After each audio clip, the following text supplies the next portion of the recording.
Vamos lá? Hoje eu vou mostrar para você quanto de dinheiro você teria ganhado se você tivesse investido em um único ativo da renda variável durante 15 anos. E quem vai determinar o próximo ativo é você. Hoje a gente começa uma nova série aqui no canal, que vai ser chamada de Buy and Hold, que é um termo famoso para os investidores do exterior. Este que consiste em comprar um ativo e manter ele na sua carteira por um tempo indeterminado. Como esse é o primeiro vídeo da série, deixa eu explicar como que ele vai funcionar e como que vocês vão escolher qual que vai ser o próximo vídeo. Aqui a gente vai escolher algum ativo da renda variável, seja ele uma ação ou um fundo imobiliário. E eu vou fazer uma simulação investindo durante 15 anos nesse ativo para ver qual que seria o resultado final. Para os próximos vídeos eu pretendo trazer um pouco mais de análise, então algumas características que talvez não tenha nesse vídeo.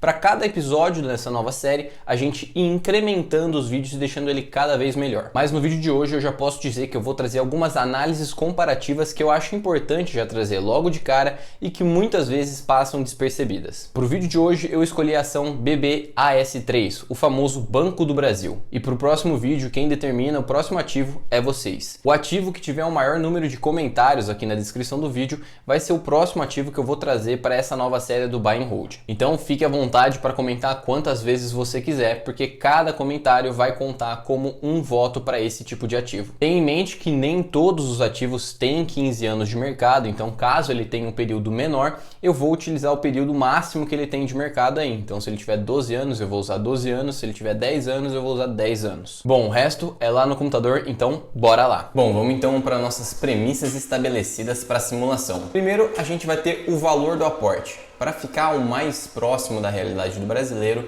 eu escolhi colocar um valor de 25% de um salário mínimo do ano vigente. Como a gente vai estar analisando um período de 15 anos, sempre vai ser 25% do salário mínimo daquele ano. As compras das ações sempre vão ser feitas no primeiro pregão daquele ano. Elas também vão ser feitas trimestralmente, ou seja, 4 compras por ano, sempre se iniciando no primeiro dia do pregão de cada ano. Aqui eu optei por não fazer mensalmente, porque iria ser uma enorme quantidade de dados que eu precisaria colocar na tela, e eu também não fiz anualmente para não ficar completamente fora da nossa realidade. Então a metodologia de aplicação trimestral para mim soou um meio termo bem equilibrado aí. Para as fontes que eu utilizei para fazer essas pesquisas, eu tenho o site do Status Invest e o resto com o maravilhoso Google. Antes de começar, como sempre, vale a pena lembrar que isso não é uma recomendação de investimento, simplesmente uma simulação do efeito do Buy and Hold no longo prazo. Então, bora entender aqui os aportes realizados. Como foi feito cada aporte? Aqui nós vamos ver 6 colunas. Em ordem, a gente vai ter o ano de referência, depois o salário mínimo daquele ano, a data de compra, a cotação da ação naquele dia da compra, o valor que foi aplicado e, por último, o número de cotas que foram compradas. Para ficar mais fácil a visualização de tudo isso daqui, eu coloquei em blocos de 5 anos, senão ia ficar muita informação na tela de uma vez só. Como você pode notar, o salário mínimo vai aumentando todos os anos, mas nem sempre isso vai representar um maior número de ações adquiridas. Isso porque a cotação do dia da aquisição do ativo importa bastante. Um exemplo disso é comparar o último aporte de 2008, que é este daqui, com o primeiro aporte de 2011, que é esse daqui. Apesar do salário mínimo de 2008 ser R$ 415, foi possível, nesse último trimestre, comprar 13 ações, enquanto já no primeiro trimestre de 2011, apesar do salário ser R$ 540, só foi possível comprar 12 ações. Aqui o único fator que causa essa consequência é o preço do ativo no dia da compra. Enquanto em 2008 o preço foi de R$ 22,50, aqui foi de R$ 31,40. Se a gente passar para o próximo bloco de 5 anos, entre 2013 a 2017, a gente pode ver que as ações deram uma boa caída no seu valor, facilitando assim a compra de um maior número de ações. Se a gente olhar aqui do lado, você vai ver que os números são bem maiores. E claro, isso também é potencializado pelo aumento do salário mínimo nesse período. E já agora para o nosso último bloco de 5 anos, que é de 2008 a 2022, um cenário mais próximo, que pode refletir a realidade da maioria das pessoas que estão vendo aqui o vídeo, até porque a grande maioria das pessoas entraram na Bolsa de Valores nos últimos 5 anos. Aqui a gente vê um cenário diferente do último bloco. a gente teve as ações batendo o valor máximo dela, até chegando em mais de R$50. E mesmo com o aumento do salário, isso não foi o suficiente para aumentar o número de ações compradas. Com isso, só olhando esses 3 blocos, a gente já consegue extrair daqui que é muito importante o valor da ação quando ela está sendo comprada. Isso vai influenciar diretamente em quantas ações você vai conseguir adquirir por longo prazo. Como é que a gente consegue resumir aqui esse bloco? A gente começou os investimentos no dia 3/1 de 2008, teve uma quantidade de 60 aportes, a gente conseguiu acumular 1.254 ações e o valor que saiu efetivamente do nosso bolso foi R$35.604. Se a gente pegar aqui o número de ações que a gente tem, o valor investido, a gente consegue chegar ao nosso preço médio da ação, ou seja, quanto que a gente pagou em média por essa ação. Para chegar nesse valor é muito simples, basta você pegar o valor investido, dividir pelo número de ações e você vai chegar no valor do preço médio, que no nosso caso aqui foi de R$28,39. Agora vamos olhar quanto a gente recebeu de dividendos nesse período. Aqui eu vou sumir de novo porque não cabe eu na tela, tá? Aqui tem todos os valores dos 15 anos dividido em 5 colunas.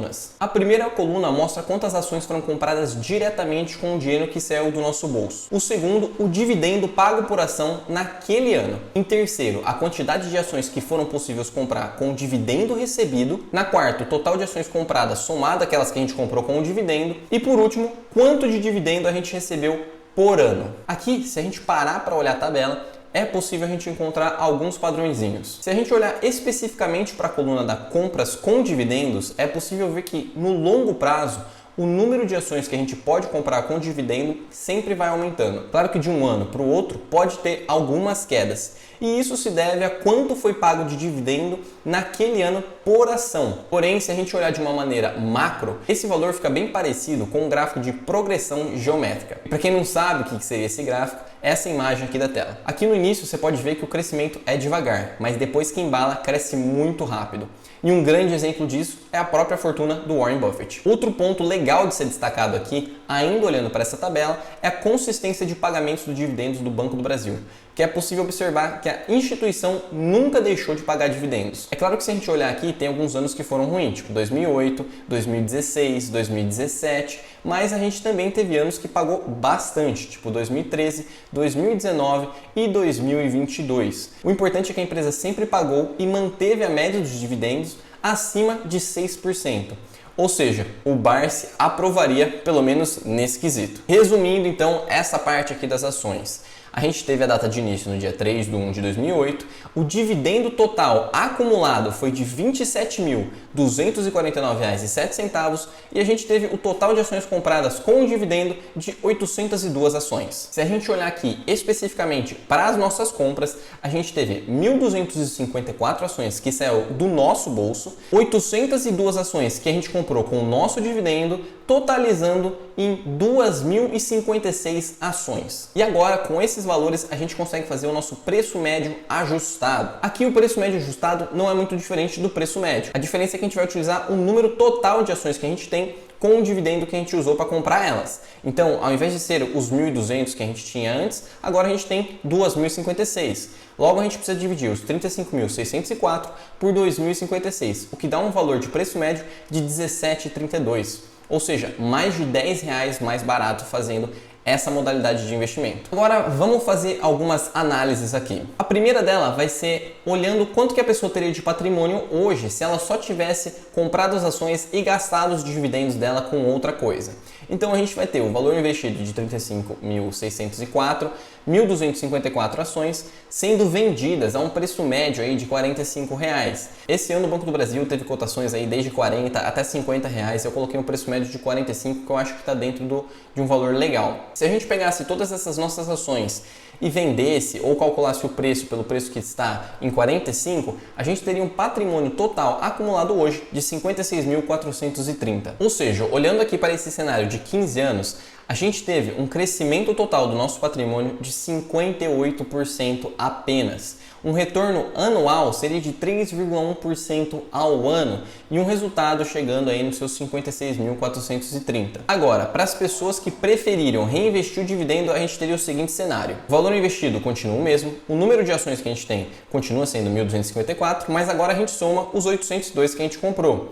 Ou seja, seria a somatória, que dá os 2.056, vezes os 45, que seria um patrimônio atual de R$ 92.517,39. Dessa maneira, a gente teria um retorno sobre o nosso patrimônio de 160% no período, o que dá um retorno anual de 6,6%. Ou seja, se você reaplicar os seus dividendos, pode dar uma baita diferença, principalmente lá no longo prazo. Mas aí deve ter ficado a dúvida para muitas pessoas que estão assistindo. Será que valeu a pena então investir no Banco do Brasil durante esses 15 anos? E é claro que eu vou falar para vocês, mas não se esquece de deixar o seu like aqui e comentar o próximo ativo para você escolher qual que eu devo trazer aqui. Pega essa tabela aqui na sua tela. Esses são os resultados de algumas outras opções de investimento ou indicadores no mesmo período. Ou seja, o quanto você teria de resultado nesses 15 anos caso você tivesse feito seus aportes nas outras opções. Como você pode ver aqui, sem reaplicar os dividendos, o resultado foi terrível, sendo menor do que a própria inflação ou até mesmo a poupança. Agora, quando a gente reaplica os dividendos, pelo menos a gente conseguiu superar a inflação do período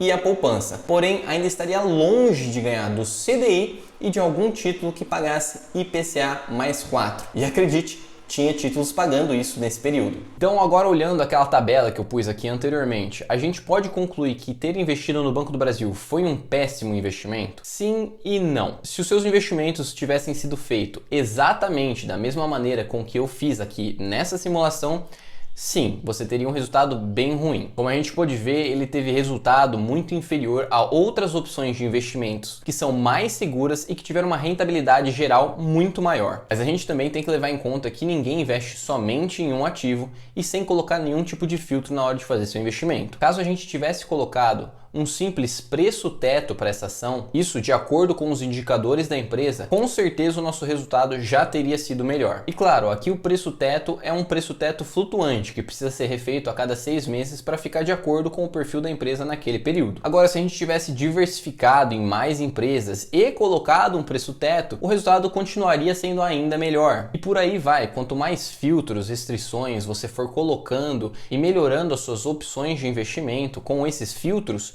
melhor vai ser seu resultado. Claro que isso tem um limite, um teto que você vai alcançar, mas você consegue um resultado muito melhor do que foi mostrado aqui na simulação. Agora, o que a gente pode concluir do geral dessa simulação feita? Apesar de a gente ter feito uma simulação de 15 anos, que já é considerado longo prazo, 15 anos não seria o suficiente para uma pessoa conseguir se aposentar. Pelo menos não com o valor que estava sendo aportado de 25% do salário mínimo de cada ano. Quanto mais cedo você começar a investir, mais rápido começa aquele efeito bola de neve para você. Esse efeito da bola de neve pode ser facilmente representado pelo aquele gráfico geométrico que eu coloquei anteriormente. No começo as coisas vão devagar, mas conforme o tempo passa e você começa a tomar certas proporções com seus investimentos, essa bola de neve aumenta muito e lá na frente vai te dar grandes resultados. Outro ponto muito importante aqui é que sempre que você puder, reinvista os seus dividendos, pois isso vai fazer uma enorme diferença, principalmente no longo prazo. Aqui a gente também conseguiu notar que os momentos de crise sempre são os melhores momentos para você ir à compra. Geralmente as ações estão mais baratas, as pessoas estão com medo e vendem por preços mais baratos. Então você consegue comprar muito mais ações com o mesmo capital que você teria se não fosse uma crise. Então, durante uma crise, talvez você consiga 100 ações e fora da